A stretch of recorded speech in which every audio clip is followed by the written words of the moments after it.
The Reveni are an alien culture that has come to this world to wage war from another one. You can see scraps of their culture all over them, from the war paint that decorates their body to the kind of primitive weapons and clothing and things that they wear. They're trying to take over this land, and they're rampaging through the world trying to exterminate all of humanity. You'll be running into a wide variety of opponents that require very different tactics in order to defeat. Fortunately, Avil has access to a whole bunch of different kinds of skills that can make these battles easier. The gold armor is actually impervious to Avil's rune strike, except for a series of latches that hold it on. One of the properties of the gold armor is that it's very friendly for Avil's whip, and he can use it like a grappling hook to pull himself all around it. And so it's often much quicker to fight them by leaving the armor on and whipping from one piece to the next. The iron armor is also completely impervious to Avil's rune strike, except for these dangling locks. And Avil has to actually aim his rune strike at these locks and hit them as they're moving through the air, potentially at very high speeds as the ogre is swinging his limbs around trying to stomp on you.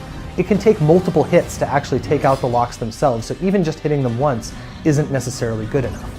But one of the upgrades that Avil can get makes it so that's not true anymore, and he only needs to hit them once in order to be able to take them out. The bone armor is actually decked out in these flaming skulls, and in order to disable the magical field that protects them, you have to put out the fire that's in their eyes. Now, the only thing that can actually put out that fire is the shockwave from one of the Reveni's attacks. Avil only has a brief window to actually be able to destroy the armor once that fire goes out. But upgrading his ability to slow down time makes it much easier to get in there and take it out without that fire reigniting. Similarly, the spiked armor ogres have all of these parts all over them where Avil cannot land or he will be damaged.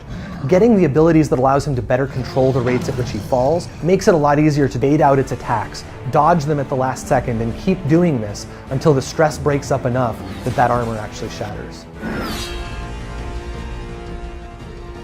The absolute scariest form of the Reveni armor is actually the bright steel armor. This armor is impossible for Avil to destroy, and that means that if there's any particular part of a Reveni that is protected by bright steel armor, you cannot dismember whatever that part of him is. And if you find a Reveni that is decked out in this way, you may not actually be able to kill it. You may need to achieve your mission objectives in a different way, say by leading it away from the area. If he runs into a Reveni that has bright steel leggings on, he won't be able to cut off that ogre's legs and bring it down to him. Instead, he's going to have to fight it while it's standing. And so skills that enable him to jump higher, climb further, or generally make it easier for him to traverse the Reveni while it's standing up will be much more effective than they would against other ogres where he might be able to actually dismember the legs. We're really excited for you guys to be able to get a hold of Extinction. It's coming out early 2018 for PC, PlayStation 4, and Xbox One.